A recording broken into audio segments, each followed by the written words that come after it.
After the fun of the mountains up to Jabal Jais and Tadej Pogačar taking the lead of the UAE Tour, it was time for the sprinters to have their fun.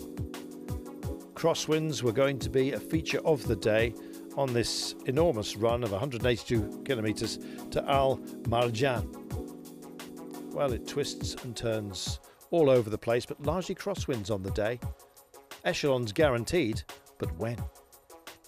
2 intermediate sprints along the way with bonus seconds therein up for grabs, and our final destination with a nasty switchback with 2.7 kilometres to go. Well, we rolled out with all the jerseys to the fore, only of them owned, of course, by Tadej Pogačar. He in his pomp, and indeed pushing on into what was to be a busy day, but not before a breakaway had established itself. Gazprom just tagging onto the back wheel of Alessandro Tonelli. A 4-man breakaway it was.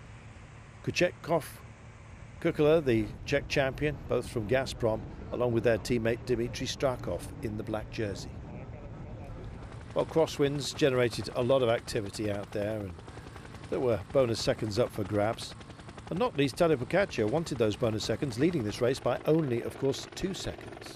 Would he manage to grab some? That was the point. Well, Alpes and Phoenix were also motivated. They thinking about the green jersey on the back of Philipsen and the points lying out in the desert, but not to be taken lightly. Neither the bonus seconds, I guess. Off they went, the red jersey sprinting against green. Terrific to see. And at the line, Tadej Pogačar picking up 2 vital seconds and doubling his margin over Pippo Ganna, who was so impressive in the mountains yesterday, who trailed him by 2 seconds at the start of the day, and with those sprint seconds now doubled up to 4. Ganna himself was on chasing duties throughout much of the day, looked extraordinarily fresh and lively for a big man who carried his frame so well up Jabal Jais. Well, 1 breakaway caught, another one forming, and Strakov was determined to remain out front, and the black jersey was up there, albeit now with 2 from Bardiani. Carnival joining his teammate Tonelli, who was in the original move. Also there, Kuchetkov. We still hadn't heard the last of Michael Kukula, though, who'd been in that original break. He would go on a solo late on. Well, you struggle to find water in this part of the world. You struggle to find points as well, but not struggling in the intermediate sprints and dominating that competition. Strakov. Well and truly in black, 41 points. Nearest rival to him in that intermediate sprints competition. Philipsen on 14. Looks all bar decided for the Russian.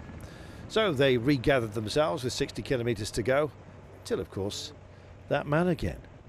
Kukula off the front, trying to tempt someone else to join him perhaps, but in the end he was to go solo. And the gap was an impressive one, built up to 2.5 minutes with 17 kilometres to go. In fact, we were starting to ponder whether he would be caught at all. Caught out by a puncture, Tadej Pogačar. Well, considering his margin of advantage overall was only 4 seconds, this was good news for Ineos Grenadiers and Pippo Ganna and potentially Adam Yates. Well, the peloton was already in racing mode with 4.5 kilometres to go, and Pogačar tried his level best to get to the back of the pack. He made it, didn't look too panicked at all. The swift bike change, one ready for him, of course.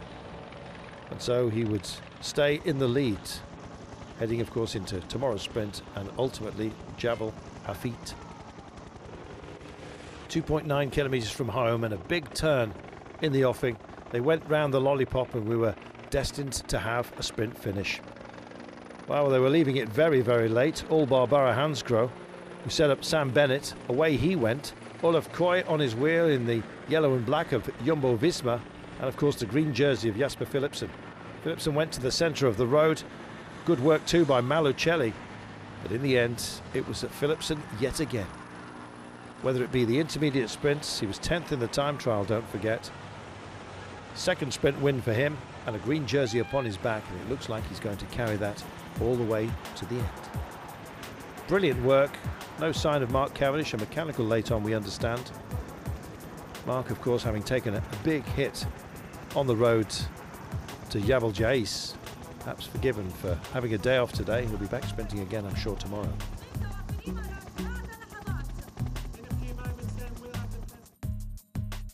Philipsen taking it ahead of Coy, Sam Bennett in third place ahead of Malicelli, Barbier rounding out your top five, Viviani looking lively, Demar disengaged from his own team again, Dainese Canter.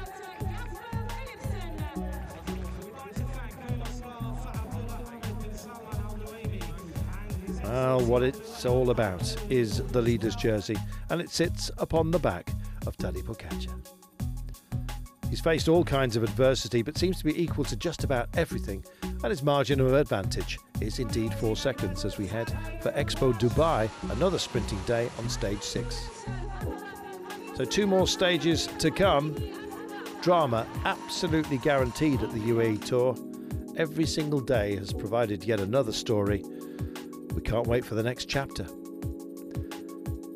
Well, 180 kilometres it will be to Expo Dubai. Surely one for the sprinters once again. Unless, of course, somebody is cheeky enough to break away. It can happen, especially if the crosswinds blow. Who will kick up a storm, though? Well, you have to stay here to find out.